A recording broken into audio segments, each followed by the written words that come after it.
Aloha and welcome to Wisdom Dialogues with Hope Johnson. Coming from Hawaiian Paradise Park on the beautiful big island of Hawaii. Yay! I was thinking about going live to Facebook or YouTube today, but then that completely slipped my mind. So we're just doing our regular thing here and we'll post it later. Okay. So what's been showing itself to me over the past week a lot has been empathy. Okay. So there's this tendency to make another person seem like they are other. And like, especially when they seem to be pissing you off, especially when they seem to be doing something that you do not like. Maybe you feel hatred for them. Okay. So empathy is like making not so much of an effort, but being willing to feel how they feel. And basically you can't really feel how they feel, but you can imagine how it feels to be in their shoes, and you get a feeling, and that's empathy. Sometimes empathy just occurs to us, like we see something really upsetting happening to someone, and then we automatically feel the empathy for that, and we'll go, oh, that's so terrible, and start projecting. Okay. So empathy is something that happens automatic unless you're trying to shut the person off. Like, you don't like the person. If you don't like them, then it's hard to have empathy for them. So in that moment, being willing to, because when you're feeling like, when you're making someone separate, you're really making yourself separate. You don't want to make yourself feel separate, because whenever you do that, you set yourself up for fearful manifestations. Let's say it's almost like it's asking for punishment. We don't want to be asking for punishment. So when a person seems like they're separate from you, giving yourself permission to feel how they feel, because they only seem separate to you. And then with that empathy, with that feeling, it's just an offering it to your inner guide, because your inner guide has perfect perception of the situation. Your inner guide doesn't expect you to get rid of all the hatred that you have for someone before you hand over the perception to them. Leave whatever hatred you seem to have for a person, just like leave that alone and let yourself get a feeling for them, as a part of you. Let yourself get a feeling like as if you were in their shoes. Let's say here's a fun example, and this is from my own life experience. So there's a wedding coming up. It's in Las Vegas. I'm going to be going to it. It's my little brother's wedding. And some of the people in my family are saying, oh no, it's not the wedding isn't good enough.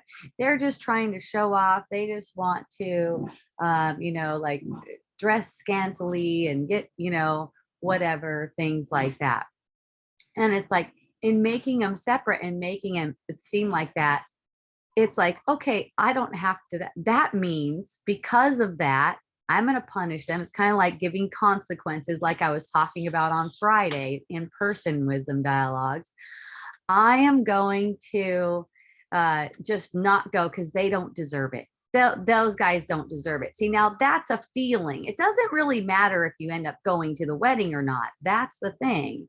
But like, if they deserve some kind of consequence for being the way they are, that's no, you can't have empathy and want to give them consequences at the same time, or saying that they're undeserving of something, undeserving of love, undeserving of your attendance to their wedding, for instance. So it's just holding them in this space where, why is it that I reject that way of being? Why is it that I reject that way of being that's like looking for attention, wants to get whatever I'm making up about them, right?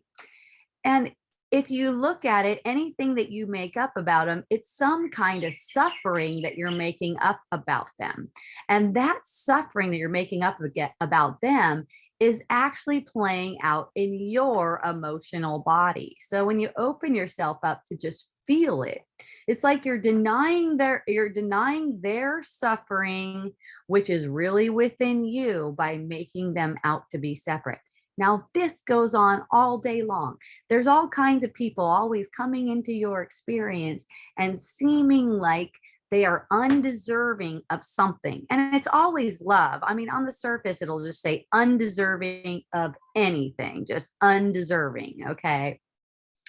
So it's always love that they seem to be undeserving of, and it's always taken to be about you in your mind, because the truth is that they're not outside of you in the first place. You only see them outside of yourself. So when you reject them, you're actually rejecting a piece of yourself and making separation seem like it's reality. So going forward, you start to see more of that. Oh, that's that kind of person. Oh, I hate that kind of personality, or whatever like that. And that's just held up to keep everything separate. What's up, buddy? Can I buy a game for like $5? Sure. Okay. Thanks. Thank you.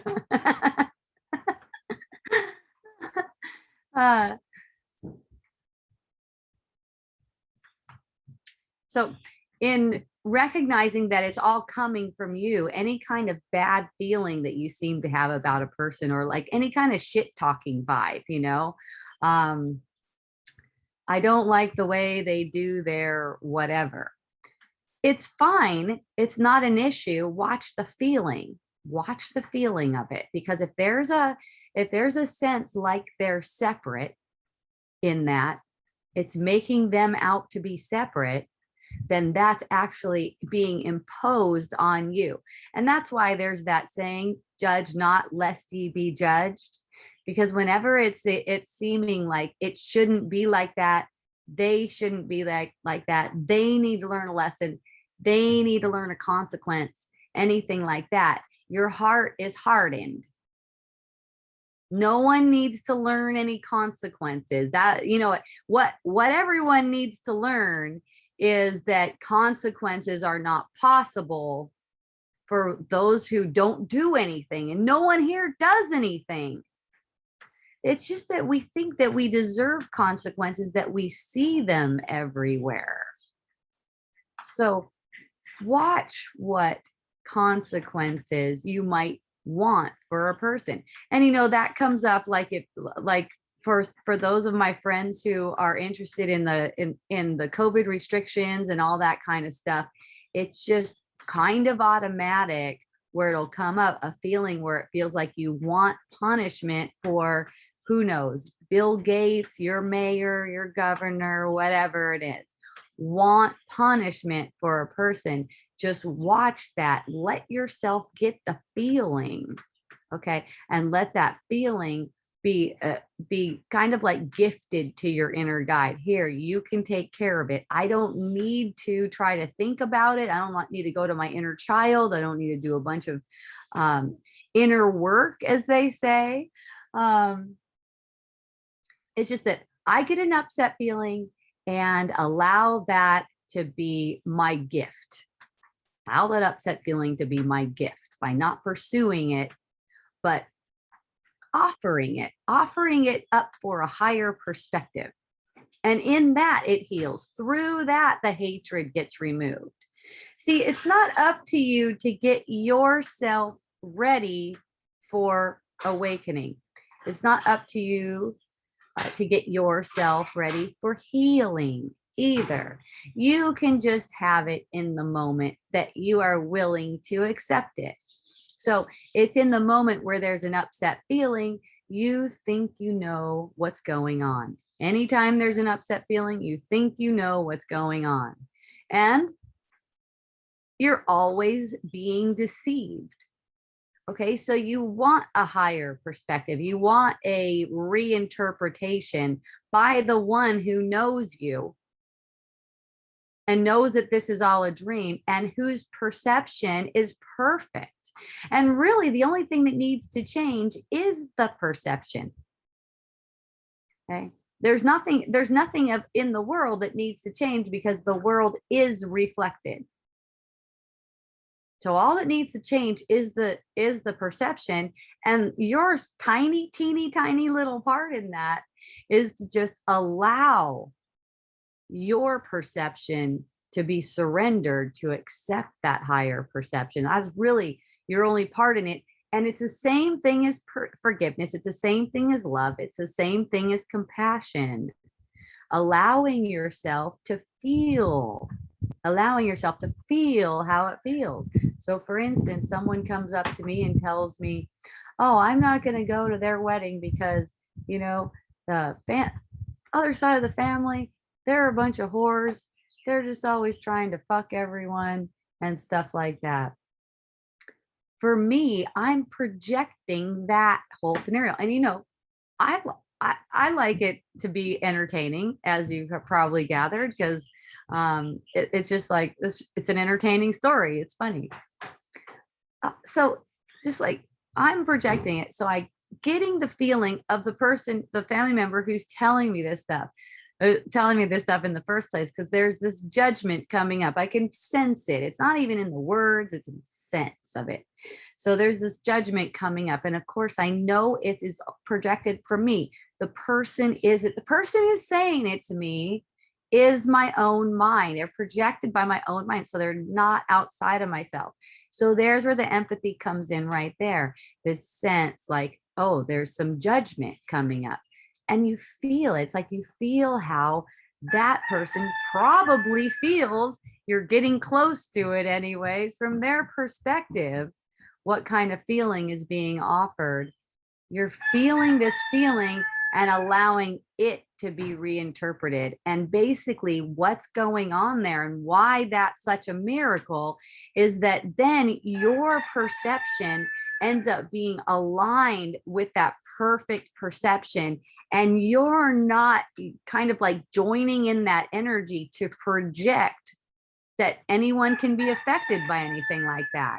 Why aren't we laughing and playing and having fun and laughing and enjoying each other in whatever way we are with whatever patterns we play? Doesn't necessarily mean we're going to find ourselves hanging out with one another, and we don't have a choice in that. The thinking that we do have a choice in that, we believe that judgment is justified. So we make sure we're going to the right places and hanging out with the right people all the time. But here's the thing, whatever people we are drawn to, that's our assignment. That's what's been given us in this moment for healing. So how could we try to do it better than that? I mean, it has to be delusion to even believe that we can try to do it better than that. So it's just empathy for everyone as they come, as they arise, showing whatever it is and allowing that empathy to be turned over to the spirit. So it's like this. Here's how it looks. Okay. Someone comes up to you and yells at you, "Hey, you're doing a really shitty job." Maybe it's at your job. Maybe it's your boss. "Hey, you know what? You're doing a terrible job." And immediately you notice that you have a reaction to that. So in that moment where you're having a reaction, you can't really see what effect you're having on the other person because you're focused on what effect that person has on you. So once you can embrace your reaction, then you can have some empathy for the person, whatever they're going through. If they're coming up to you and feeling angry, that's a feeling that they're going through. Okay. And they're doing it for you. They actually are you. So you could say that they're a part of you. Okay. So they're doing it for you so that you can see through your delusions and awaken from this world. That's the whole reason they've been presented to you at all. So you see how it's so important to pay attention. Basically, it just paying attention. And some places where we tend to get sleepy: guilt, projection, thinking that, overthinking for one thing, thinking that we're not going to do it good enough, or we didn't do it good enough, because it's all right now in this instant. So if you're thinking about a past action that you did and you're putting judgment over that right now, that is failure to accept the miracle in this instant only. And then there's the next instance. So you got all these opportunities lined up. It's just like, however long you're gonna go missing it is how long you're choosing not to accept it, not to accept that miracle.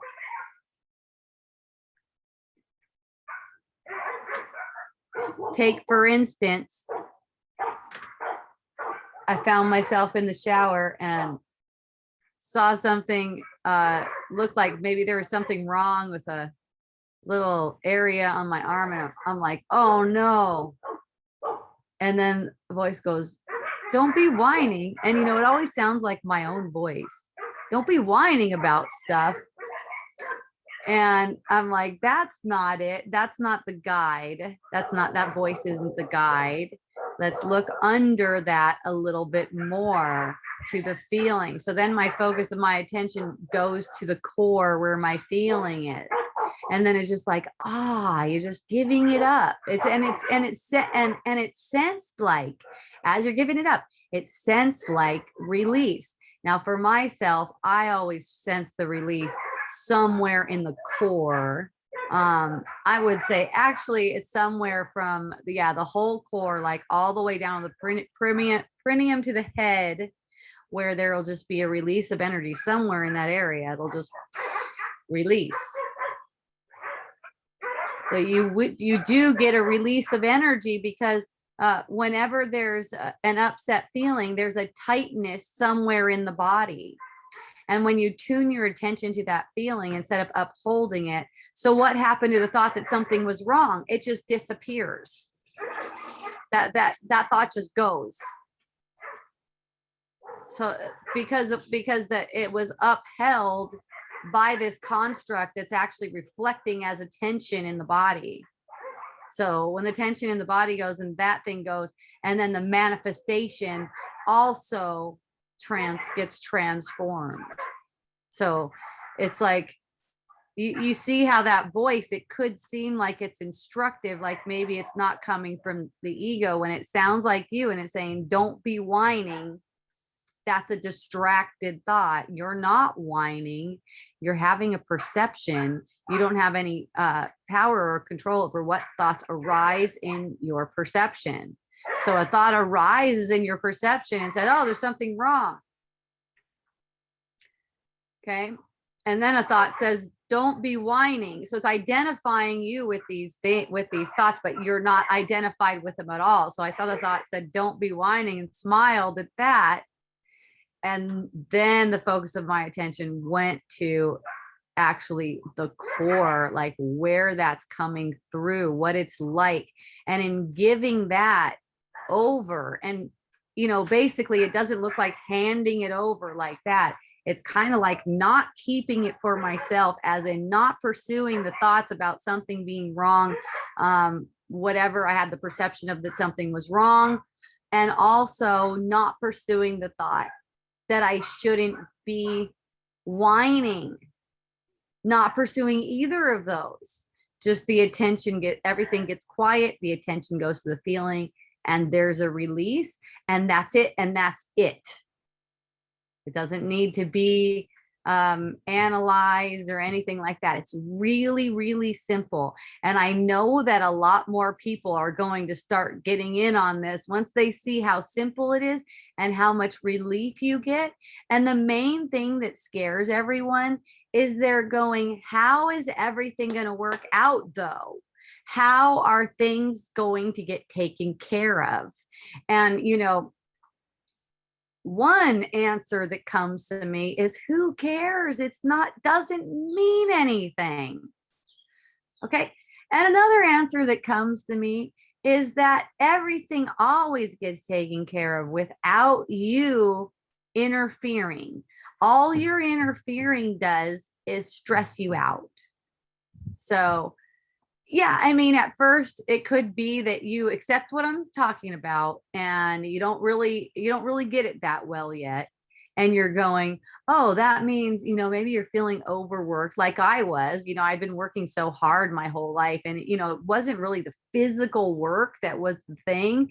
It was the mental work. It was the mental chasing. So, I felt that I was like, yeah, that's awesome.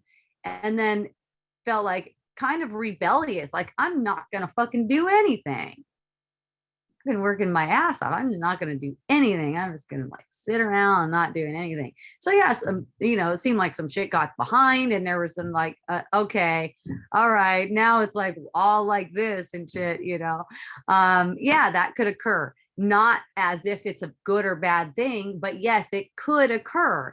So you might want to take it a little bit slower than that. Don't go into the rebellion phase like I did. Who knows, maybe you can learn from that and go, okay, if I'm feeling rebellious, like I'm going to try not to do anything, I know that's not the energy I'm looking for. The energy I'm looking for is a relaxation in my mind for the fact that I'm not capable of doing anything, and a curiosity, what will be performed through me today?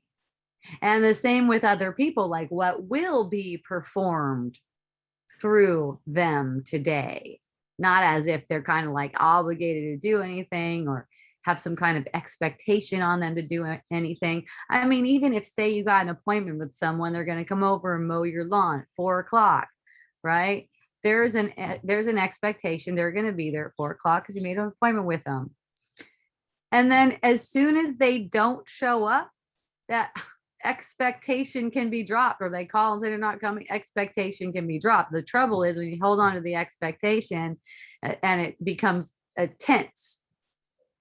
Okay, so there's no problem with the expectation. It's just that being open, kind of like holding with an open hand, like it can change anytime and it's still perfect for me. It's still exactly the lesson that I need to transform, to heal my mind, and to see through this world ultimately.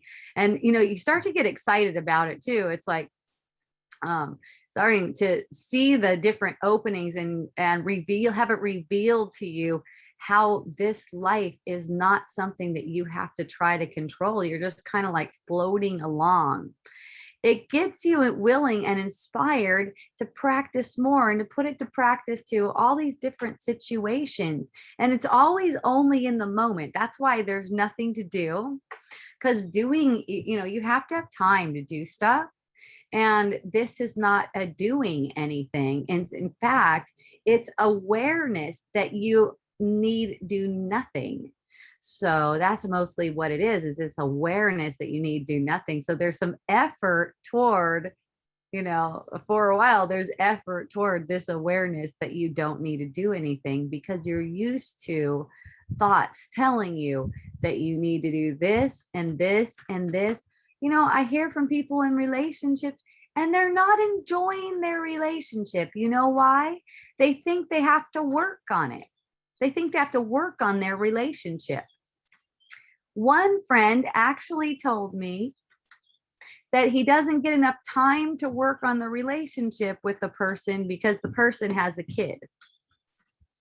And it's one relationship. It's just one relationship. It's not like with separate people. Seems like that, but it's not with separate people. But we get into this, we think we deserve punishment. We do. We think we deserve punishment. It's like as spiritual as people get. there's still this thinking we deserve punishment. So now instead of enjoying my relationship with this romantic relationship that I'm having, I need to use the time to work on the relationship. See? Okay, here's how you work on the relationship. All relationships, all of your relationships, just generalize them all. Don't even try to keep them separate. Okay, just generalize all of them. Whenever you get an upset feeling about a person, admit that you projected it. Let yourself get the feeling. See if you could feel how they're reacting to you. See if you could feel how they're reacting to you. Okay? Instead of just how you're reacting to them. And then you don't even need to try to have a conversation about it. You notice I said try to have, because you might find yourself having a conversation just spontaneously. It's just that it's not work. Okay. So you allowing yourself, at first it'll be hard. At first it'll suck, because you're used to when someone pisses you off, or they do something you don't like, or they hurt your feelings, or they didn't give you enough attention, or they didn't have the dinner ready for you.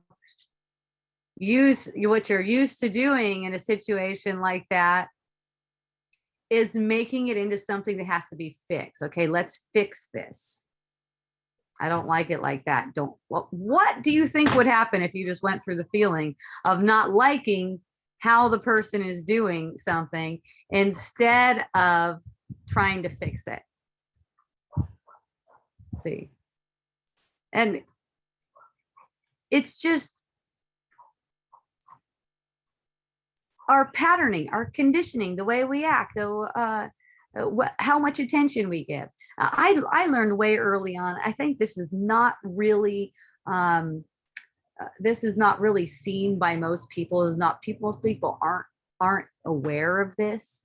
But when it seems like someone is not giving you the attention that you think you need, it'll actually serve you to back off, withdraw the energy.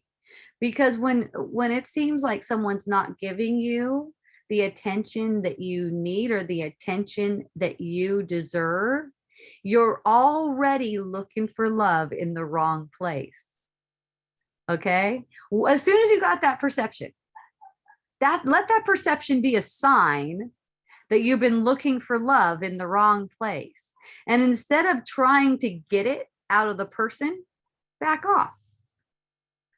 Back your energy off. Go within. Feel it. Okay? A lot of this where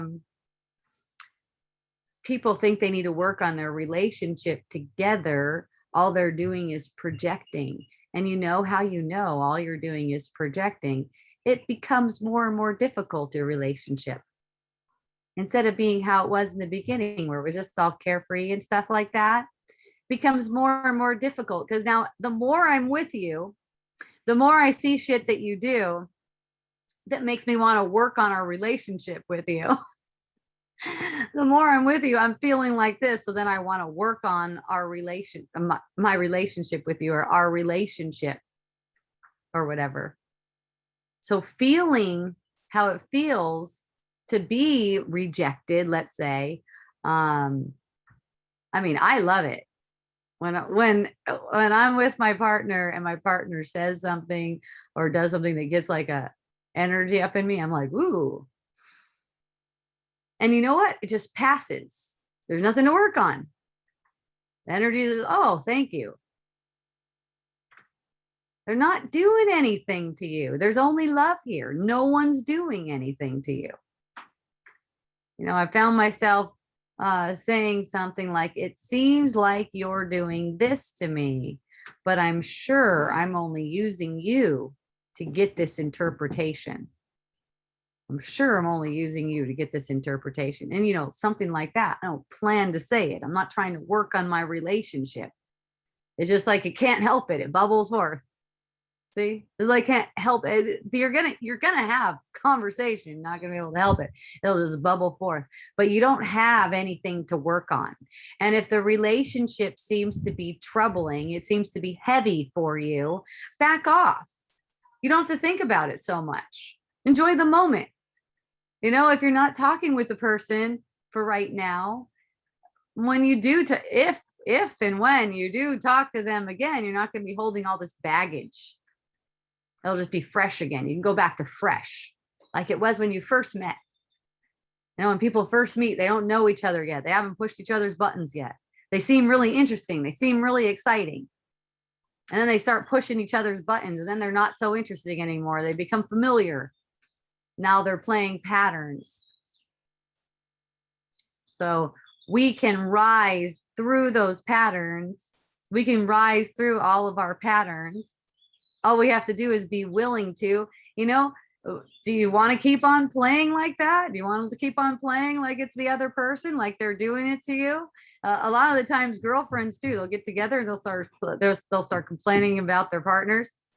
You know, it's kind of like, oh yeah, well mine is, he does this kind of shit and this kind of shit and stuff like that. Great. Because when it comes out of the mouth, then you can really see it. You're like, oh wow, I'm dwelling on that a lot. I'm dwelling on something I don't like. And see, the whole world is made of thoughts. And the majority of thoughts that come up automatically are conflicted thoughts. So it's making a conflicted world. If we just spend more time, and that's just like this moment becomes more time, it's moment to moment to moment, dwelling on things that are awesome about people, about ourselves. And you know, what's more awesome than we are the truth? We are eternal. That's what's really awesome. So anything that we have a perception of, like, let's say Bill Gates, I don't know, his name just came back up in my mind again. Let's say Bill Gates. Are you willing to see how freaking awesome he is if you happen to be one of the people who has had visions of him being murdered, for instance? You can't help it. The perception just comes to you. It's like, oh, shoot, where am I going now? And, you know, a lot of people, I've talked to a lot of people that actually feel justified in that, justified in having the vision of a person getting murdered or going to jail, or like, look at all of what they did. Like, of course, I should be envisioning them having some kind of punishment. That punishment is always for yourself. It doesn't matter what it seems like they've done. So can you come to whoever it is, there's going to be someone. And you know, for some of you, it may be that for some of you, you have not come into contact with a murderous thought within yourself. It could be that you're covering it up so much you haven't come into contact with it. I know I've heard from people too that say, I don't have that murderous thought. And, you know, I could say that's only because you haven't been willing to see what's underneath the facade. Okay. You can't perceive another person even having a murderous thought without having the murderous thought within you, being upheld by you. Okay. Basically a thought that you deserve punishment in the form of death. And that's what has us moving in time, everything and everyone, even the animals, toward the illusion of death.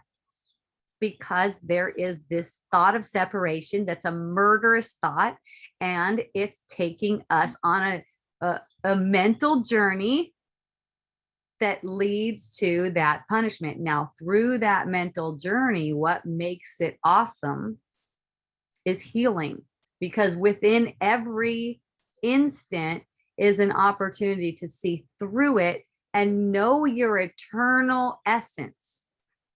You get the release. This life is heavy. Perceiving life is heavy. The heaviness is reflected in the body.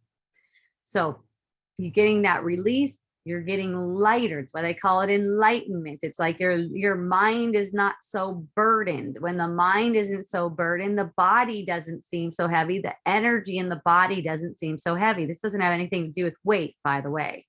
Give me any kind of weight. That doesn't matter.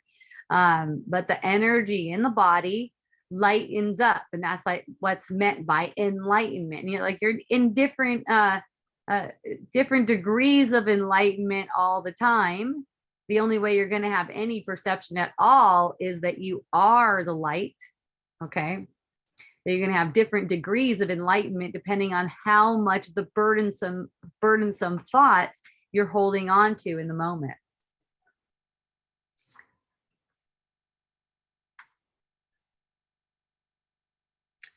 Aloha, Miranda. Yeah. Yay. You raised your hand. Oh, that was totally accidental. I was just sitting here listening. I didn't think I even touched my screen. I'm sorry about What that. fun. No, thank you. Nice to meet you. Nice to meet you too, Hope. I found you through your Unschooling for Kids book, and I was like, oh my God, this is what I was looking for. This is so the antithesis of all the rules that even unschooling stuff has. And Yes.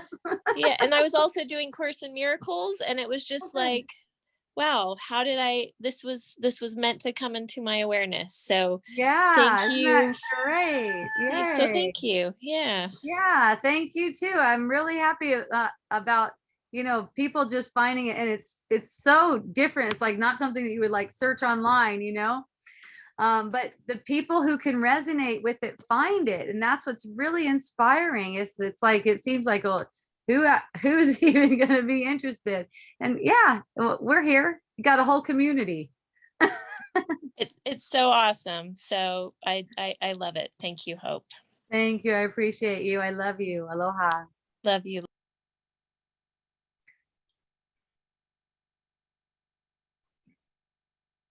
Yeah, we don't have to go out in the world looking for anything. Like, you know, I get the calling too. I get the calling, okay, share this because this is freaking awesome. Look at all the people getting relief. And, you know, whenever I have wisdom dialogues online, in person, whatever, I see the relief on people's faces when I'm in person. It's obvious. You know, some of my friends come in like they're tired, not like physically tired, but like they're tired from thinking so much. It's almost like they come in there like they're really thirsty, and they sit down and they get their drink of water and then they go. Which, you know, I think is awesome. I think it's great that there can be a place where people can go and get that relief. And what I'm pointing to all the time is the inner teacher, you know, so you don't need to you don't need to physically go somewhere, or even like if you don't have access to recording or anything like that. I'm pointing to is the inner teacher, so you can get that drink all the time throughout the day. Okay. When you go a little bit, when you go down the path a little bit of not getting that drink, you get super diluted, right? It's hard to even find out which way is up. Like it just, everything seems so confusing. Yeah. That's when you know, okay, I need some help. And, you know, and you ask for the help, it's given to you. It can be given to you just like directly from your inner guide in that moment. Or you could be led to something that you need so that you can integrate it and know it. Okay. Understanding isn't necessary in order to get the relief that I'm talking about. You don't have to understand what I'm saying. And you don't have to study, you don't have to meditate, you don't have to do yoga, you don't have to eat healthy food, anything like that. It's just a matter of being willing to see it different than the way that's making you feel upset. It really comes down to being as simple as that. So you don't have to understand. You don't have to prepare yourself. Basically, I think a child can understand this, very young child. If you get an upset feeling, ask for a different interpretation. The trouble is that you're not asking because you trust what you made of situation that's making the upset feeling. You're trusting what you made. That's the only way you're going to be able to maintain an upset feeling. And the illusion, it's meant to give you stuff to trigger that upset feeling. That's what it's meant to do. So whenever it does that, it's like, hooray, who cares what the circumstances are? And when you see it that way, you start really working through these, you start working through these patterns without doing the work. Your part is so small. It's like the spirit's doing all the work for you. So say you get some kind of pattern with like some financial stuff. And I know this happens for a lot of us, which is awesome because we make this idea that people need money in order to have security and safety and survival and all the good things in life. We make this idea, and this idea is very, very strong. So getting the perception like, oh my God, I'm gonna go broke. How about that one? No, oh my God, we're not gonna make it. Okay, so you get that sensation. That's a pattern. That's just a pattern. Oh my God, pattern. Okay, so you get that sensation. Stop right there. Don't pursue the thoughts about the finances, because what the ego will do is start to think really, really fast and go down all these different paths. It's like all over monkey mind, jumping all over the place. Oh my God, what am I going to do? Maybe I can get it from over here. Maybe it's coming from over here. Looking at the different streams, maybe see where it's coming. Just ego thoughts. Recognizing that that's on a pattern, you can return to abundance right now. Okay. Abundance isn't in a future time. It's not coming at a future time. It's right now. So that scarcity consciousness is showing itself. It's revealing itself when you get some kind of fearful feeling around money or other resources. Like, oh, I feel trapped, like I can't do what I want to do.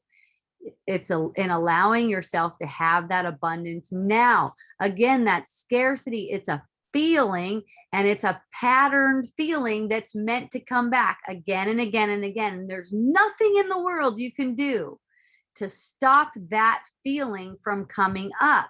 It's going to come up until it's completely seen through.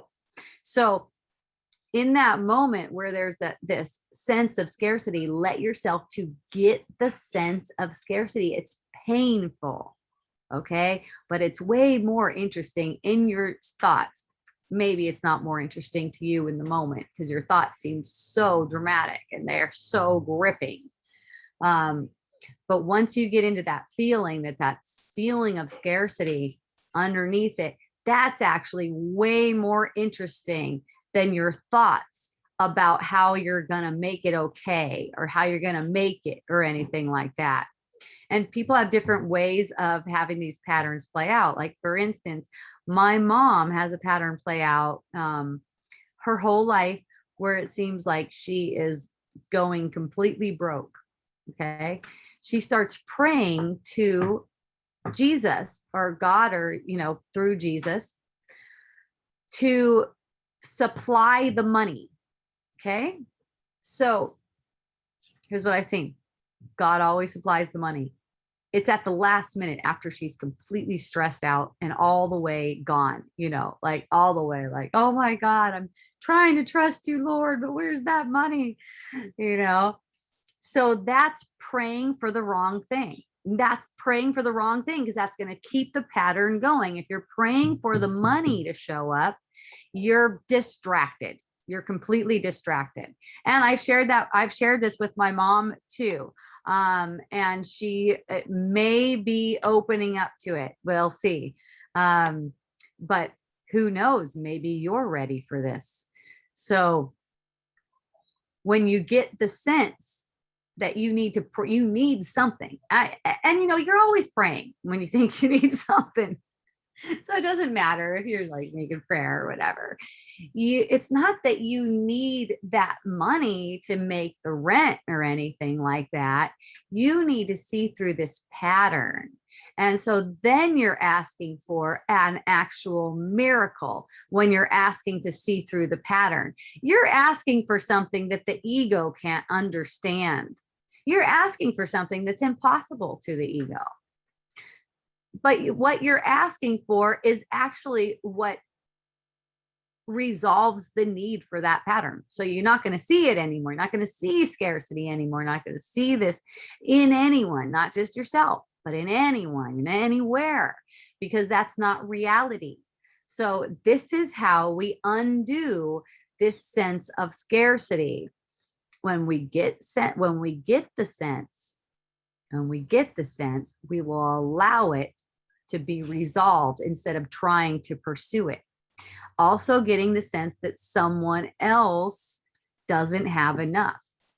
Okay, there's where the empathy comes in again. Okay, say you see a person on the side of the road and they're holding a sign. It says "Will work for food." Okay, you see that, and who knows, you may feel empathy in that moment. That's the same thing. You let the spirit give you the perception that's true, because your empathy is not compassion, but it could be turned into compassion. Your empathy is like, oh, that poor fucking guy. He's over here on the corner in the hot sun, with a sign saying that he'll work for food. You get a feeling with that. And as soon as you get the feeling, there's your gift. That's your gift. That's your offering. Because then you can allow yourself to feel it and to perceive it from the spirit's perspective, which is perfect. It doesn't see any lack anywhere and totally heals that sense of lack. So you don't try to do it yourself. You don't try to do anything yourself. You don't try to be compassionate or anything else. You just get the natural feeling of empathy that you would naturally get and let the spirit reinterpret it through you.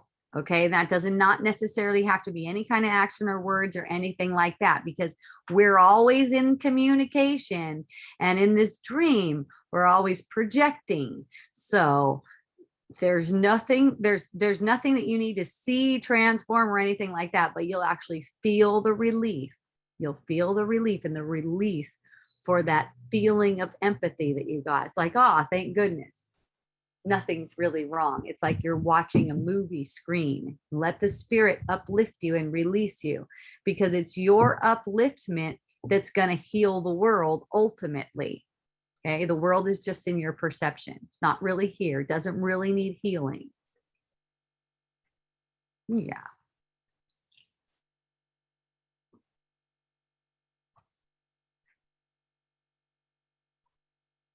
This is El Gato, also known as the cat. There's this.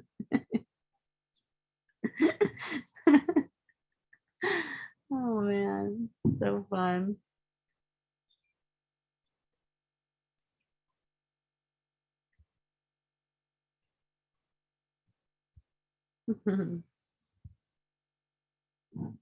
Hey.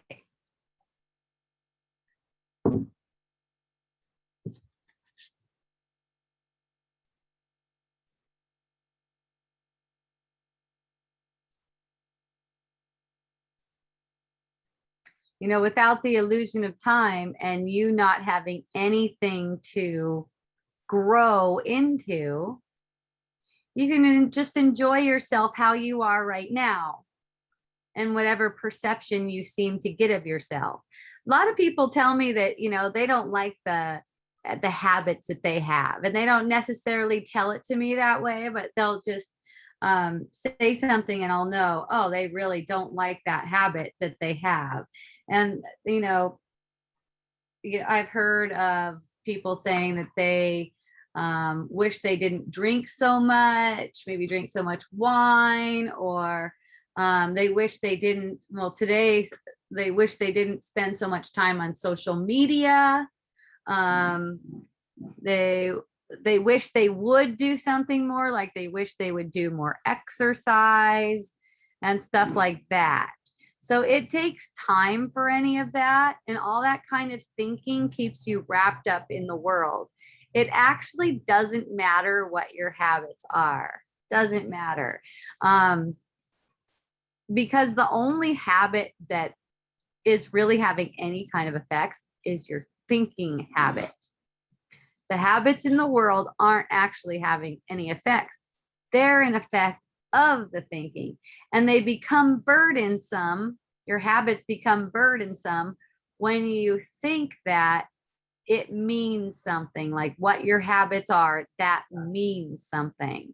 You know, people don't naturally just let themselves be natural. Just let that be what it is. Oh, this is what I like to do. This is I love that. I love that about myself.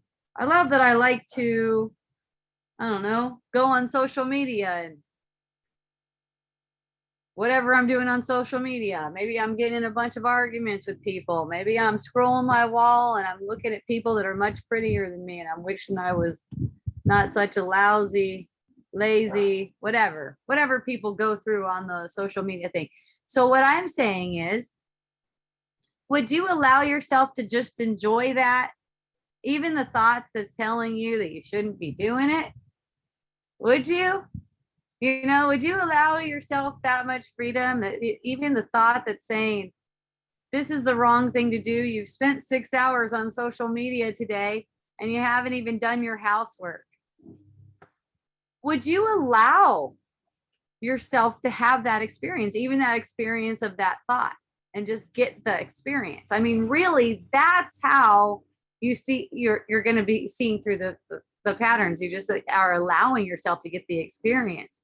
And it's fun and playful, and it's not like work, but it can be a challenge, which you might perceive it as being like work at first, because it could be a challenge just because your regular patterns are to look at this way different. You're really working hard to uphold the world when you take one of those thoughts, like one of those thoughts that says you're on social media too much. When you take one of those thoughts seriously, that's working really hard. It takes a lot of energy. It takes focus, attention, and energy. You actually have to focus on upholding that thought to make yourself feel wrong for being on social media too much. And that's what's upholding the world. See, your social media usage will go to an amount, a level that's enjoyable to you as you allow yourself to enjoy yourself in the moment. The only way you're going to be able to enjoy yourself in the moment is to be to be willing to feel and get the experience in the moment. If you're not going to let yourself get the experience in the moment, then you're just going to keep on playing the same patterns over and over again.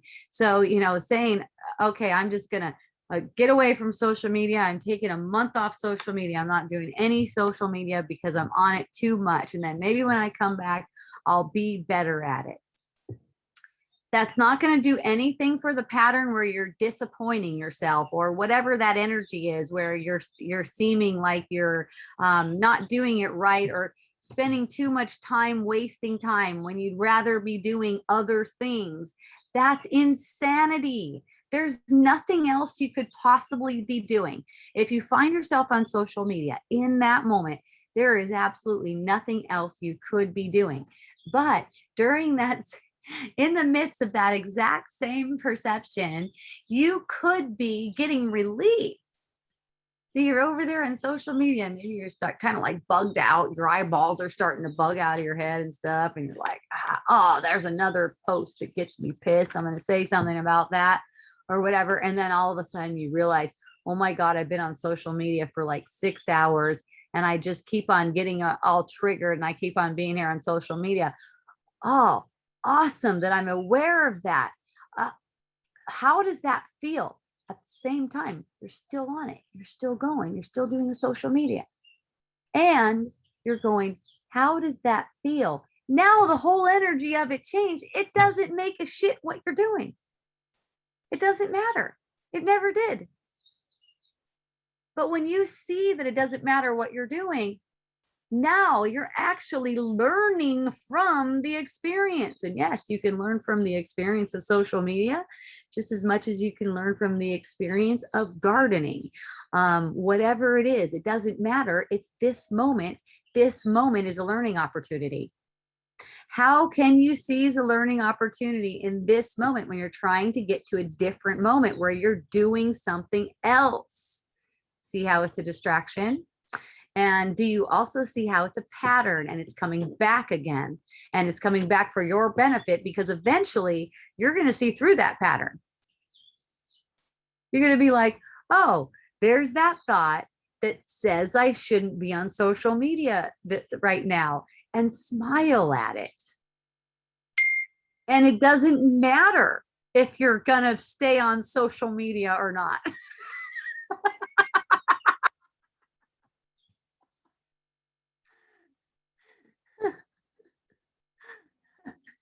I'm sure I'm not the only one that sees the insanity in how we talk to ourselves all day.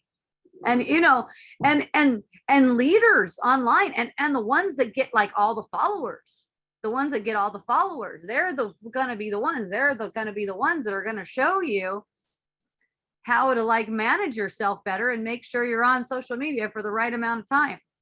You see, all this is distraction so that you don't realize that it's time for healing. When you don't realize that it's time for healing, you go on upholding the world. And in that, like I said earlier, you are working really hard. That's why you get tired. You don't get tired at night because your body is worn out. Your body isn't anything. It can't get worn out. Your body doesn't get worn out. Your mind gets worn out from thinking so much, from beating you up, and it takes it out on the body. It's like your body's been beat up in thought. And so now it has to reflect like something that's tired. Now, so we go through that pattern like every night, right? Go through it with some awareness. Watch how there will be a movement to justify why you're tired. There'll be a movement to justify why you're tired. Didn't get enough sleep last night. I worked out 6 hours today. I don't know. Whatever. I did a bunch of drugs last night, let's say. None of those are the reasons for feeling tired. The only thing that can make you feel tired is your thinking against yourself. None of those things can. Watch how normal we've made it to blame why we're tired on something. And watch how other people agree with you. You know, in my experience, I just started to watch that because it was such a thing for me. Oh my gosh. Once I realized it, I was like, wow, I have been projecting that one hard. It's like whenever I find myself tired immediately, and this is natural, the mind's going to look for what's the reason on the surface that we can justify this tiredness. The mind's going to look for something, find something. Oh, okay, I feel better now. It's justified. So I start going, nope, I don't believe it. Yes, it's a good illusion. Yes, it seems like last night I got 3 hours of sleep and now I feel tired. Yes, it's a very good illusion. I'm not buying it. I know I'm only tired today because I've been beating myself up. Let me see how I'm beating myself up. Let me see how I'm making myself small. And once you see, you get relief. That's why in A Course of Miracles it says energy doesn't come from sleeping, it comes from awakening. See? And all it takes is willingness. These patterns are persistent. We set them up. We spent a lot of time, like we've already done this stuff millions of times. We spent a lot of time building this up. What's great is it doesn't take nearly as much time and nearly as much effort to undo it. It's just a matter of willingness. Okay. And, you know, patience comes with seeing how beautiful the unfolding is. It's not like there needs to be a hurry in this. It's beautiful. I mean, we've developed attachments to this world, and we're lovingly and gently letting go of attachments to this world. It's kind of like these little strands or strings of attachment just being released. And in that, there's so much deeper connection, joy, excitement, enthusiasm for life. Even this dream life, it's fun because it's awakening, because that's what it's for. But of itself, as something that you can attain, as something that you can attain to, it's completely useless. It's chaos, and it ends in death. Okay. For me, that's the one. It's like, okay, the thing ends in death. That's meaningless. That's definitely got to be a meaningless game if that's the end of it. All right. But even in that, even with, all that ugliness, because basically your body and the world, it's all based on the thought of separation. And that's why it doesn't matter like how beautiful your body is, how beautiful your skin, your face, anything like that, that thing decays and dies. All right. That doesn't get maintained or anything. Because it's a projection of guilt. And in that, even in all that guilty projection, chaos, death, suffering, because it's all perceived and it's all a perceptual world, made for awakening the mind, it's beautiful for that. It's beautiful because of that. It's beautiful because the beauty is in the eye of the beholder, and the beholder's mind is awakening. It's getting purified of thoughts that make illusions of ugliness. Okay. And at some point, I don't know if it's this lifetime or 5 lifetimes or whatever it is, I'm not feeling anxious for it. But at some point, the shift occurs where you cannot see in separation anymore. I should say you don't perceive, because the veil of perception is released. When the veil of perception is released, it's just released. You're not seeing in separation, or I should say you're not perceiving in separation, because separation is not seeing, it's perceiving, it's making something up. It's as if you're this make-believe person and you're at odds with other people, and you're willing to see that those odds that you seem to have with other people are something you made, because it gives you this false identity. And eventually you don't have enough energy to hold up that false identity. You don't have enough thinking in separation. That's what kind of energy that is. Thinking in separation energy to uphold the separate world. And when the perception drops, there's only what there's always ever been. There's only pure oneness and no lack of communication. Certainly no thought of abundance and scarcity. That's just silly stuff. I love working on the patterns. Some of them come up really prevalent for me. One of them is the scarcity one. For me, it's always been, not so dramatic as my mom, like, oh my God, we're at the end. Where's the money coming from? But it's always been, it's just not like super, super flush. Like it's not feeling super, super flush. You know what I mean? Like it's like there seems to be enough, but not like, like really flush like that. So when that feeling occurs to me, I know it doesn't have to do with the flow of money. Some people might look at the flow of money that I have and be like, I'd be fucking in like magical fairyland if I had that much. Or another person might look at it and be like, oh my God, I'd shoot myself if I had that much, or I had that little. So it doesn't have anything to do with the finances themselves, but what it has to do with this sense of scarcity. And when that sense of scarcity is seen through, it really doesn't matter what any of the finances look like. There's this sense of abundance. So every time it comes up, it's giving an opportunity to accept more of that, to accept more of that feeling. Because remember, it's all a feeling. So, and to accept it, here's what you have to go through the scarcity feeling, right? So there's this feeling of scarcity, and don't let any kind of thoughts get in, like, you know, don't let any thoughts get you hooked. Let's say you're gonna see them; they're gonna be passing by.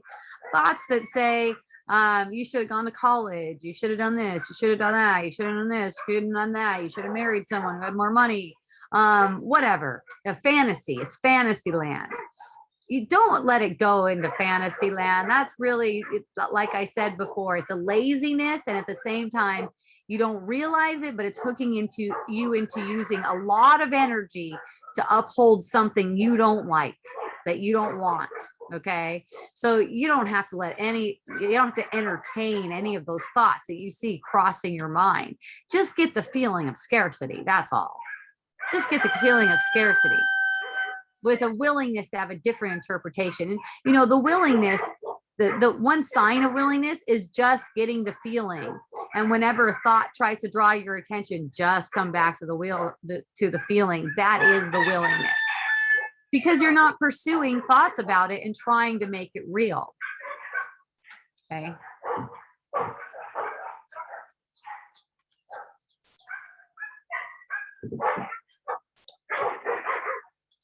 And what you start to see too, even in your conversations and stuff, you just kind of like open up, and it's more like embracing the situation instead of pushing and running from the situation.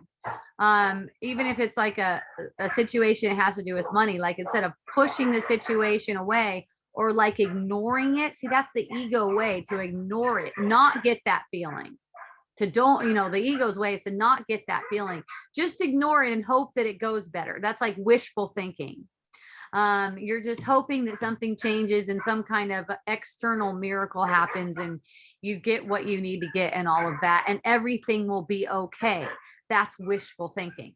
Okay. This is a lot deeper than that. You're actually getting the feeling of scarcity so you can feel it, so you can experience it. So it's in the moment. You're getting the feeling of scarcity. If you're not chasing thoughts about the scarcity, you are getting this feeling.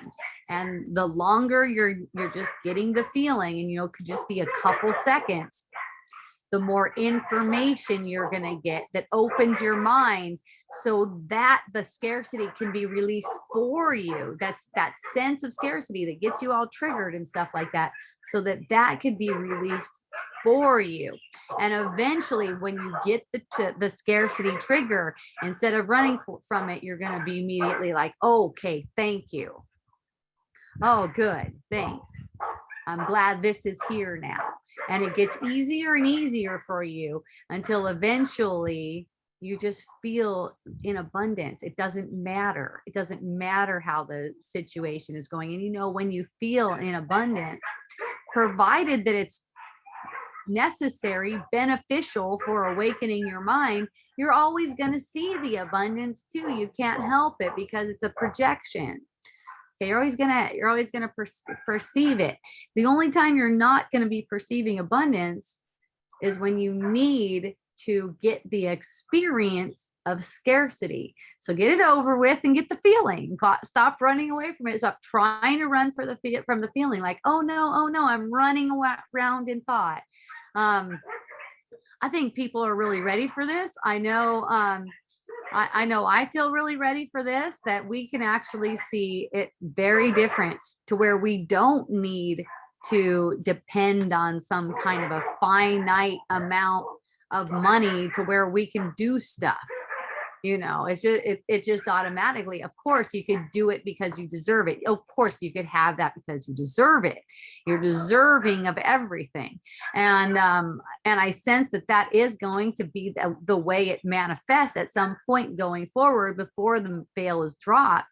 That everything just is free like that. And the same thing has to do with travel. Don't think that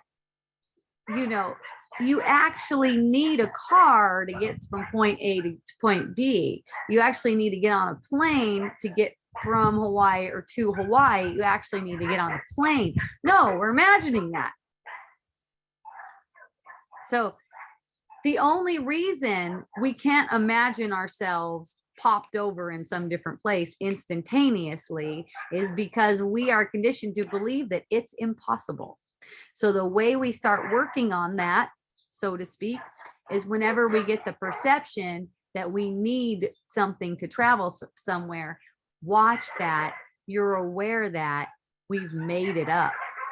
We've made it up like that, because that's how we can be shown that it could be undone. Because then because in this way, we're not leaning to our own understanding saying, well, that's impossible, because there's no way you're going to get there unless you take some mode of transportation.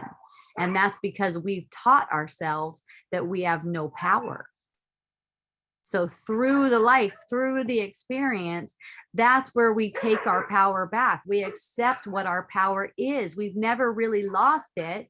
We just covered it up with these ideas of what we can and can't do. Okay. And it's not like we have to be like unrealistic, fantasy thinking, anything like that. It's like you accept the limitations that you've made for yourself, but you know that these limitations are made by thought. So there's what makes an opening where the thinking can be transformed. You know they're made by thought, and naturally, when you're looking at that, you'd like that thought to be undone. And you know, over time and through the experience, it gets shown how things can be undone. What I noticed the most transformations coming is through relating. And that's number one. That is so important. It's through relating. Like if we're having any conflict with a person, or we feel like we need to, you know, get one person to go away or anything like that out of our experience, that's where the work is to be done. Let them all be included, everyone included. That means no one's cast out. And that's what we've been taught to do. It's scapegoating. Basically, anyone who's cast out is scapegoating. And, you know, it's not cast out in a physical sense. It's cast out of your mind. It's being cast out as one part of yourself that's going, nope, that's an unworthy part of myself. But what you're really doing is casting out a part of yourself that you need to feel whole. So it doesn't matter who they are or what they've done. This is the most important thing. It's all has to do with your relating, because anything that you think about anyone is what you really think about yourself. So they're one and the same. I've had a person tell me, Hope, you know, you're always talking about other people and how we see other people. And, you know, my whole thing is that I really dislike myself. And I said, well, that's the same thing. That's exactly the same thing. What a lot of people do is they try to go alone. They realize that they are hard on themselves. So they're focusing on not being hard on themselves. Meanwhile, they're not even noticing how they're judging all these other people, which are really themselves. So it's the same thing. You can't go it alone. Okay. So you know, and I've been through that energy before where I realized, okay, I just have to be way nicer to myself. And then I perceive someone else not being nice to me. And all of a sudden I feel really mean seemingly toward them, but that's really me not being nice to myself. So that's why I'm talking about the empathy thing. So if someone's being mean to me, that I could empathize with them and see that how they're feeling, how it feels like when you're being mean, what feeling is that? And, you know, when we tune into to someone like that, we can feel it. We can sense, what is it like? Why would I want to be mean? Why would I even want to be mean? So instead of being mean back, getting triggered and going and going on the offensive, it's getting triggered and letting that trigger be reinterpreted, and then go to empathy and give that up so you could have the vision. You could have the vision of what love is. It's like you're being told or taught what love is through experiencing lack of love. Okay. So so you see how interesting that is. It's like everyone who comes into your experience, they become your assignment. They're the ones that's giving you, and whatever it is that they're doing, that is perfect for you. That's why whatever anyone says to me, even if they're saying something that seems like it's really mean to me, I am going to gratitude. So I might get a triggered reaction. I might see something, it's so funny how attached we get to our person. And, there's people who want to push the buttons because I want them to push my buttons. And I know that. So there's some people who want to push my buttons, and they'll come around pushing my buttons. And the first thing I'll do as soon as I get, there's a reaction first, like, and then it's like a relaxation. So it's like reaction, relaxation. It's like, and then, that's right. Thank you. And feeling gratitude for that, really lets the lesson come through, and really lets, it really lets that sense, like, the challenge is exciting. I got the sense that my confidence was being challenged. That was so good. I was like, yes, challenge my confidence. That is so good. Because there's two ways you can go with that. You can go with the ego. You can stand up in the ego and get really defensive. Or you could just go to the confidence that you have in the truth and that you have in the spirit, and really relax into that. Get that communication that you need, that sense, like maybe someone's not seeing you clearly, or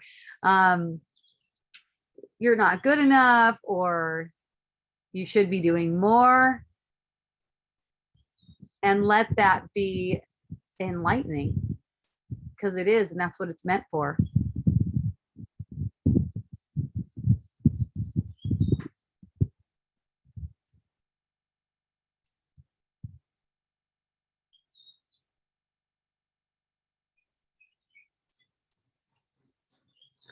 And however, whenever you get the perception that something's bothersome, like I'll give you for instance, a perception a couple weeks ago, when I got all of a sudden got some money in my bank account or my Venmo for a car that someone bought for my sister.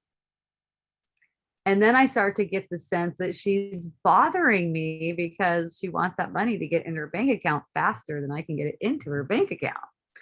So as soon as I got the perception that she was bothering me, and some other thoughts were in there too, like she's kind of a dimwit and she doesn't understand how long these things take and stuff like that. So I get this perception, these kinds of thoughts are crossing my mind. I'm immediately going to that sense of, holding her out as something that's separate from me. Certainly that's not the way I do business. And just allowing myself to feel that closeness with her, to feel that connection with her, and to feel, the empathy that I got there is like, oh my gosh, where is that money? I need it, and then once I could sense, oh yeah. And really, feel what it's like to be dependent, feel dependent on money, and where is it and why is it taking so long, and the sense that I wasn't giving her the right answers or whatever the situation might be, and just letting myself get that empathy for that, even though it seems off to me. It seems it seems delusional, seems totally delusional. Like, why aren't you just trusting? So letting myself feel the empathy for whatever a person's going through. Of course, they're not all like me. They're not like looking at it like and going, oh, I just really need to feel what this feels like and not make a hard time for someone. So once I got that, then I was able to communicate, and there wasn't a, it just allowed me to be really patient and go, okay, there's this, and this. And then it also allowed me, and boundaries happen too. It also allowed me, okay, this is all the information I have for you. And now my part in this transaction is done. And then there's no more communication about it. So it's not up to me. I could find myself being super patient. And in this case, I found both. Found myself feeling like, really like, okay, let's give all the information, screenshot everything. And then after that, okay, my involvement is now at an end. Now it's up to you to find out how to get that money in whatever form you want it in. So even on the surface, it just works out. It always goes back to loving and being loved, and no sacrifice. There's no sacrifice in love, so it doesn't come to a sacrifice. That's one of the tricks the ego will pull. I had a friend, oh, it's so good. I had a friend actually tell me that I don't love her unless I do these things. And I'm like, oh, wow, thank you. I'm not really, I let her know that I'm not really interested in conditional love. That's not something that is interesting to me. And thank you, though, for asking, really, like, thank you for asking. You could look at it like, if you're not gonna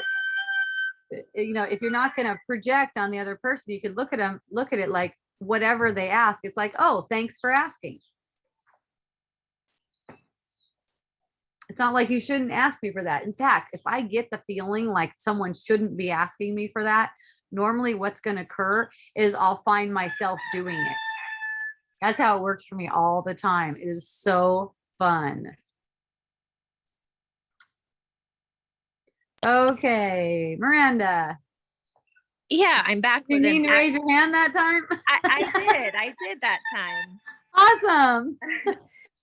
So I have, this is just, I guess, a question for how you do this. So when you're in the moment of having an experience and you're perceiving a reaction, you're feeling whatever is coming up, and thoughts start to come up, but you're in the middle of a conversation, for example, and taking a moment to pause and sit there and really feel that feeling and not listening to the thoughts might not be practical in that particular moment.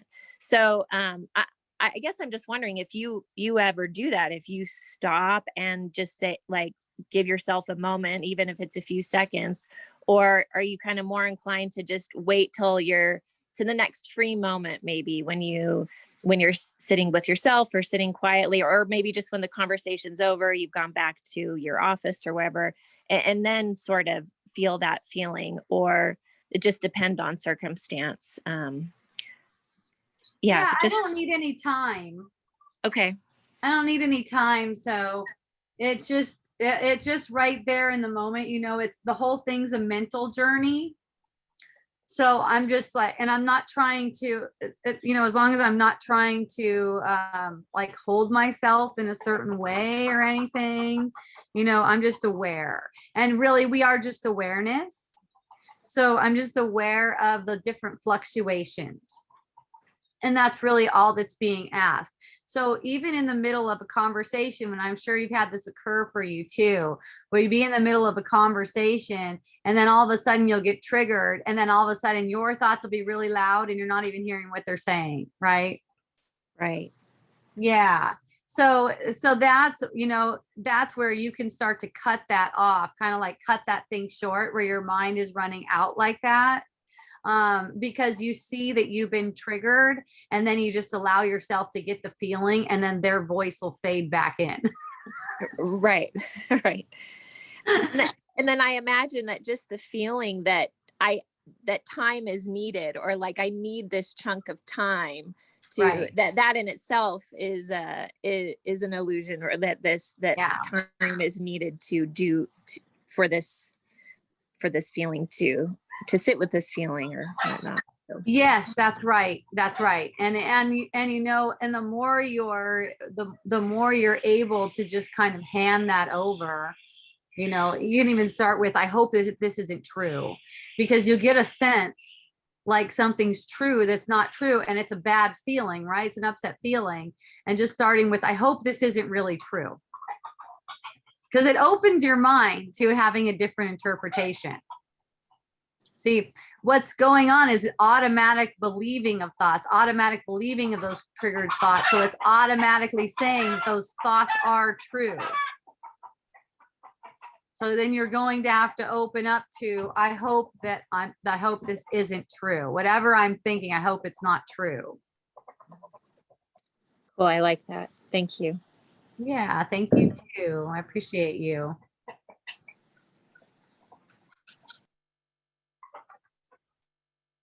So yeah, you don't need any time. And,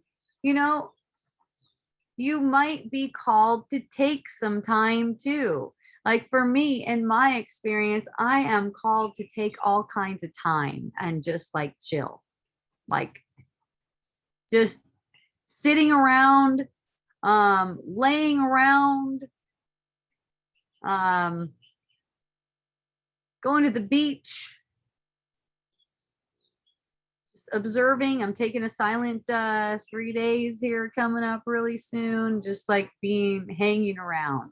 And that's just allowing that.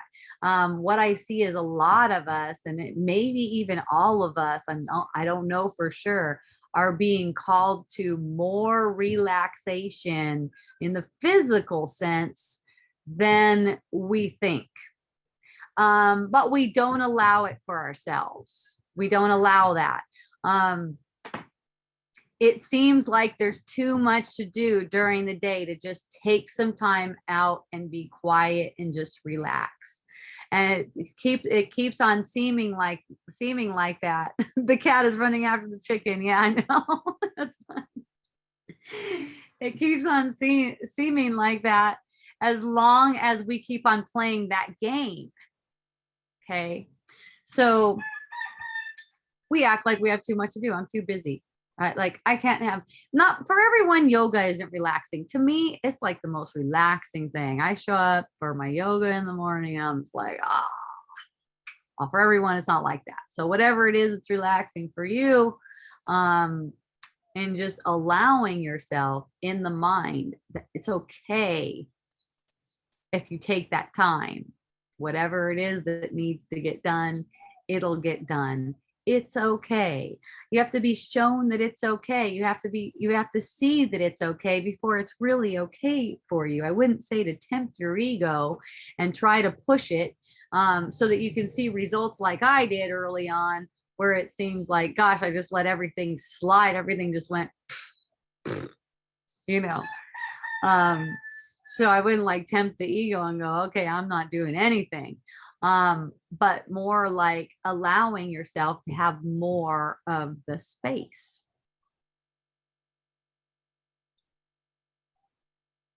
I was going to have wisdom dialogues here today. My husband asked me, do you want to go to the gym with me? And it was about 12:30 or something. I'm like, no, because I feel like playing my harp and making a call, and I'm going to have wisdom dialogues. And he goes, wow, you got a really booked schedule. And I'm like, oh, interesting. That's awesome. Because, it's not really that much stuff going on. But the perception is there that, oh, you're really doing a lot. And I also feel like I'm relaxing a lot. So That's what occurs though. Because at first, when I first started, it's like, oh, I really could use some more relaxation in my life. It's like, how do I do that? I got way too much stuff going on. I cannot put any relaxation into my life. And then I realized, okay, well, how about this? And back then too, yoga was really relaxing to me. Um, how about if I wake up early in the morning and I feel lots of energy and I don't have breastfeeding to do, like my son isn't hungry at that time, I will have my relaxing yoga time. And without any pressure on myself, without the need to have it or anything, it happens so much. It happened just about every day, apparently. And that's just from opening up to it. So it's like, whatever it is, you feel like you don't have the time to just relax and be, just opening up to it as that. If it feels good, if I feel like, just kind of like putting some energy and some attention in there, because here's what I love about this relaxing, quiet, for me, yoga time too, is there's a lot of space to watch what occurs, what arises. There's lots of space for that. And that's what I love about silent time too. And that's a big thing that calls me to have a silent retreat. I just love to see what is transpiring in the mind and what's the reaction to it, because healing, it just feels so good, and it's good for the whole world. And it's really the only service you can do. There's other kinds that look like service, and you really can't help it whether you do those ones or not. The thing is, those ones don't matter one bit. They don't even matter, because this whole world is an illusion, and the veil that's holding this illusion up is just going to drop at one point in time. It does not matter not going to matter what anyone did. Okay. It's actually through the doership, through that we see where we can let go of this identity that keeps us as if we're separate and undeserving of eternal life and everything that's good in life. So being deserving of what's good, you already are, but knowing that you are, it comes with this willingness to see through what's making you undeserving, what's making you seem like you don't deserve it. Okay.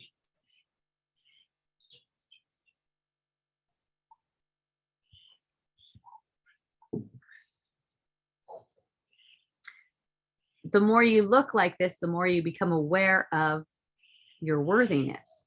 And whenever you feel unworthy, it's an automatic red flag. It's like, oh, I'm believing something that's not true. And that's, like I said, in an instant, you can be in the middle of a conversation, you can see it and let it be healed. See it, feel it, let it be healed. You don't need any time for that. You keep on going. It can be mid-sentence.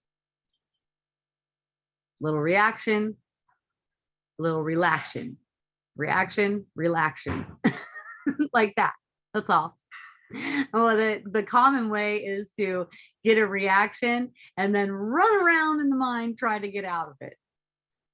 Revenge comes up. Any kind of revenge. Trying to show them something. I just love to see the funny things that come up in the mind. Try to teach them something, like they need to learn something from you.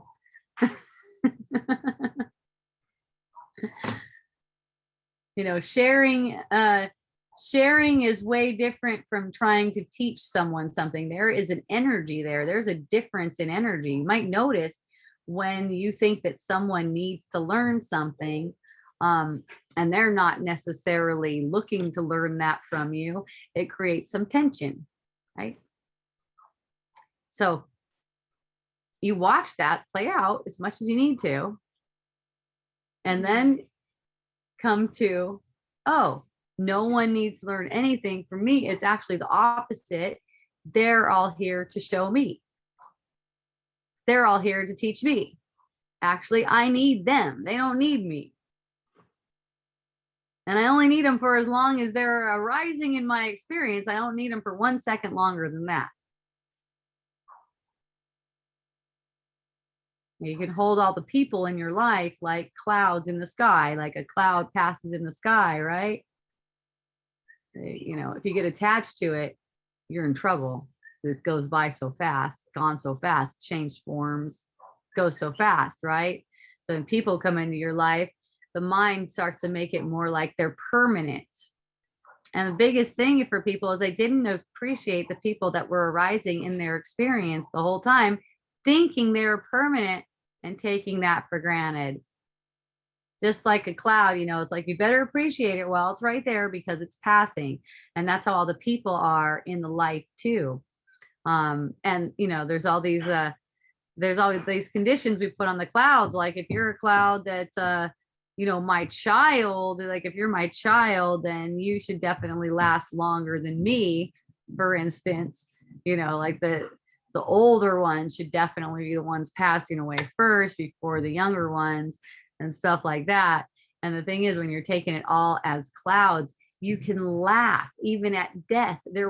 These bodies were never here. We're only perceiving them in the first place. So we make up the illusion that they're also dying.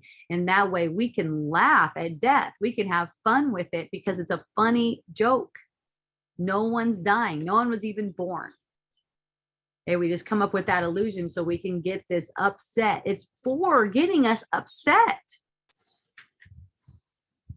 And using it to uphold the world. That's the ego's agenda with it.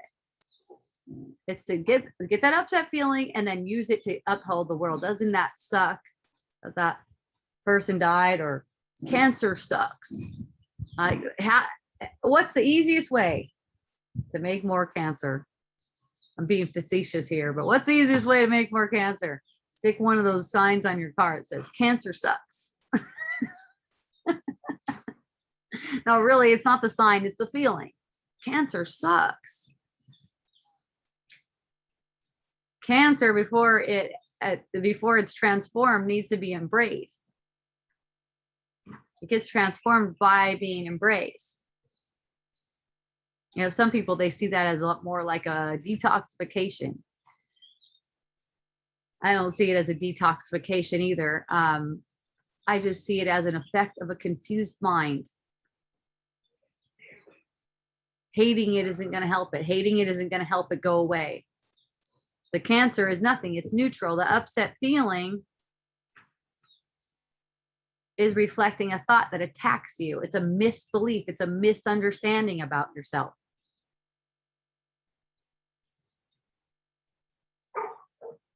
Cancer can disappear in an instant. I mean, if anyone's listening has a diagnosis like that, or knows someone who has a diagnosis or something like that, that isn't really there. And if you're willing to open up to it's not really there, you are opening the way for healing, for physical healing, where you actually see that there isn't any. There's nothing there. And you use that whenever you even hear it. Whenever you even hear of someone, oh, they've got cancer. Whenever you even hear it, watch the feeling. Let yourself have that feeling reaction. Get the feeling, let it be reinterpreted, and then you start to see more. The more you see, the more healing is possible. At some point, you're going to be able to see someone's arm grow right before your eyes, got their arm cut off. I don't believe that. No way that thing can be missing. If you look at it energetically, the energetic of it is still there. It's just a belief making it look like it's gone. The whole thing is set up like that. We are poised for miracles. And the way things are going, as far as how we're making the world up right now, with all this division, there seems to be more division than before. The way we're making it up with it like this is a super catalyst right now for healing and undoing what we made. So, you know, I just wake up every morning in so much gratitude. I'm just like, oh, thank goodness. What a what a great opportunity. We are in a huge opportune moment right now where we're being asked to see through the illusions, and we're getting lots of illusions thrown at us too. I'm sure you've heard people talking about all these deaths and all this crazy things going on in the world, all for the same thing. Definitely not for getting caught up into the scene with it. You know what I mean? One of the things that I've been seeing is this fear of magnetic stuff and people going around and getting the magnets and testing and all that stuff. Look, fear is fear. Uh, there's no need to get into any of this stuff. And then I'm in another place and someone's talking about electromagnetic currencies. And it's like, there's no need to get all caught up into these fearful games, because they don't exist. We're making them real. And now we're getting to the point where we're making it as if there is this powerful dark force out to get us. Nothing can be further from the truth. There is no powerful dark force out to get us except our own mind. It's the ego. It's in our own mind. We don't need to try to fight it in some kind of an external way. We don't need to fight at all. There's nothing to fight about. Who would you fight? Yourself? You just made it up. All that would do is keep on projecting some more of it. So it just keeps on seeming like the world is getting like this, and then another round of samsara, and we can go do it again for another million years. Like, aren't we ready to put an end to this? Aren't we ready to put an amen to this at some point? Where we shift over from being committed to making illusions true to using all of the illusions for undoing their cause. That's the end. It's like, I consider it the beginning of the end. When we change our mind from upholding illusions to undoing them. As soon as we make that shift, everything becomes so much more light, so much happier and easier and free. And all the things of the world, they can come up and give us more of a reason to celebrate. Just give us more and more reason to celebrate with every little problem in the world that seems to present itself, every person that seems to be doing something against us, every circumstance that seems like it's going to go the wrong way and lead to the wrong place, every child that seems like they're being abused. That's another one for empathy. You hear about child trafficking, empathy. That's all it takes. Okay. When you think that you can do more than that, you make it as if it's real. You can't do more than that. You might get the perception that you are doing something other than actually healing. Maybe you're going around in a big tank and you're busting all the people that are doing child sex trafficking or something like that. But that's completely meaningless compared to the healing of the emotional patterns that are causing that in the first place. And that's what, no one seems to be paying attention to that, like in the World Forum or the news or anything like that. No one, in fact, who knows? They might think that's crazy what I'm saying. I probably do. I don't know.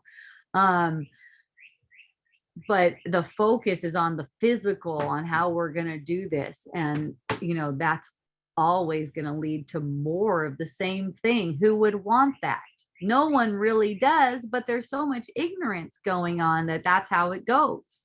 And seeing that it's in my mind, I am responsible for it. So when I get the perception of it, it's the same thing for me. I just let myself have that perception, get the feeling, and have more peace. And it always does lead to deeper peace. So thank you to everyone who plays out all these roles. I know no one's gotten hurt. There's no one getting hurt. Yes, there is the perception of suffering. You're talking about things like, I don't know, child trafficking, torture, all that kind of stuff. Yes, there is a perception of suffering, and there's nothing you can do about it except take responsibility for how you're contributing to it in your own mind. If you're getting the perception of it, you're given an opportunity to undo your part in it. Every time you get the perception of it, that's what it's for. It's an opportunity. And the more we see that, the more we're just going to see this disappear at some point, but the more we're going to see peace also in the perception. Look within. Don't try to find it in the world, because the world is complete chaos. So if you go, okay, I want the world to prove to me that the world has gotten more peaceful,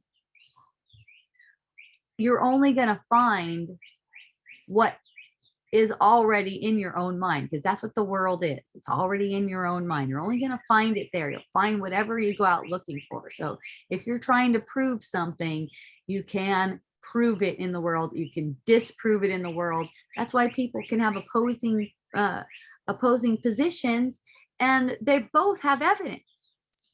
It happens all the time. You know, in the legal field, it's kind of like a magic trick. It's kind of like you're doing a magic trick, because either side could win. Like, you don't know how it's going to go. Either side could win. They all have their own arguments and stuff. So neither side really has it. We're just all playing magic tricks. And we can find whatever we need to corroborate our own story in the world. You know, if you want to, let's say, I want to prove that rubbing ohia bark on your skin will give you glowing skin. You know, if you go looking for evidence of that, you're going to find it. I like to find people that eat feces and for health, and they get good health like that. To find that, and then you'll also find the opposite. So anything you want to find is in the world. It's just that it's not giving you anything that's worthwhile.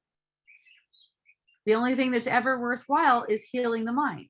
And all of the things that are happening in the world are giving you the opportunity for that healing. So just don't take it as something, you know, I guess what I'm asking you to do is to shift from looking at the world as if it's this physical thing and you're an individual in the world, to seeing it all as energetic and all is coming from your own mind, just like a journey through insanity back to sanity.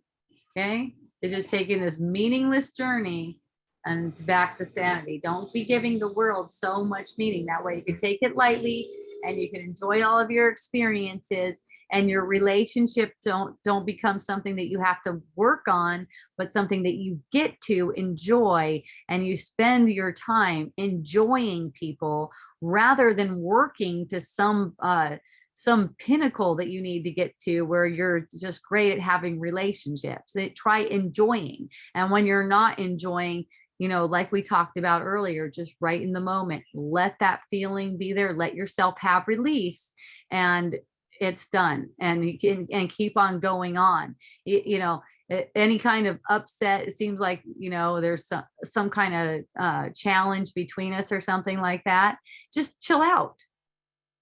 It's kind of like, you know, you're dancing, right? And you're on the dance floor and you're moving toward one another, and you guys are dancing for a little bit, and then you guys move away from each other and you're still dancing. It's not like you move away from each other. I don't know, maybe some people do this. They move away from someone on the dance floor and they're like, oh my God, why did that person move away from me? Do they think I'm this? What, do they like that other person better, or whatever is going on? They're just like getting all caught up in their head instead of just being in the dance, being in the groove. Okay, you move toward people, you move away away from people. There's no reason to get all caught up in playing our patternings on each other and doing some work on our relationship. You know what makes a relationship works? When one of the people in the relationship just appreciates all of the sensations that are coming up. One person starts appreciating all the sensations that are coming up in their experience as they're having an experience with that person. The whole relationship's healed. No problem. We don't need to go through hours of counseling. I mean, that puts your psychotherapist right out of business. I don't think they'd agree with anything I'm saying. Okay, because they need you to go in there and there needs to be a problem and you need to talk it out, work it out, and someone's right and someone's wrong. How about if we just appreciate? Oh, my son, they came up and he told me that he's suicidal and it's all because of me because I've been the worst mom ever. So he just came up and told me that he's suicidal. Oh my God, now what? I was just chilling out and now I just feel so stressed. It's like, let yourself just get a breath. That shit is passing. But when you hold on to it, you make it go and turn it into something important. A friend comes up to me, he goes, Hope, I just want to kill myself. And I was like, okay. She goes, should I do it? And I go, well, it's not going to make any difference. Good. You don't have a choice in it. It's not going to make any difference. Why won't it make a difference? I'll just be right back here. And I go, yeah, because you haven't worked. You have to actually see it. If you didn't see it and you're just trying to get out of it, you still have to see it. You have to see what it is that is bothering you, because otherwise, you seemingly kill the body. It's never even alive. It sounds weird to kill it. Like I feel like killing it.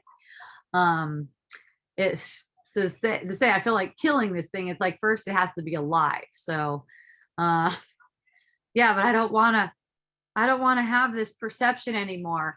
And I'm like, yeah, but you're just setting yourself up to have that again and again and again. It's just like you're just working a pattern where you run away. There may even be patterns where people go lifetime after lifetime. They're always offing themselves because they think they're escaping. They're not. The thing is, you're not escaping. And what most people do is just get all dramatic about their feelings. They're so drama.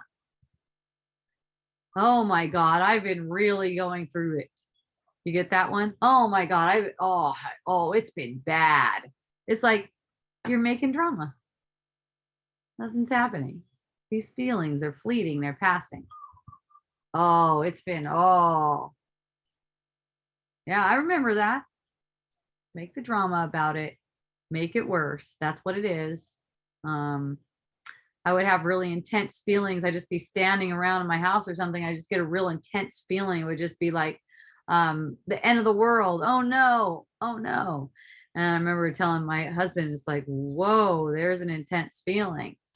And he'd go, what's it about? And I'd go, it's not about anything. I mean, I could probably come up with something that it's about if I wanted to make some drama, but it's not really about anything. So I'm just going to feel it and forget about trying to make it about something.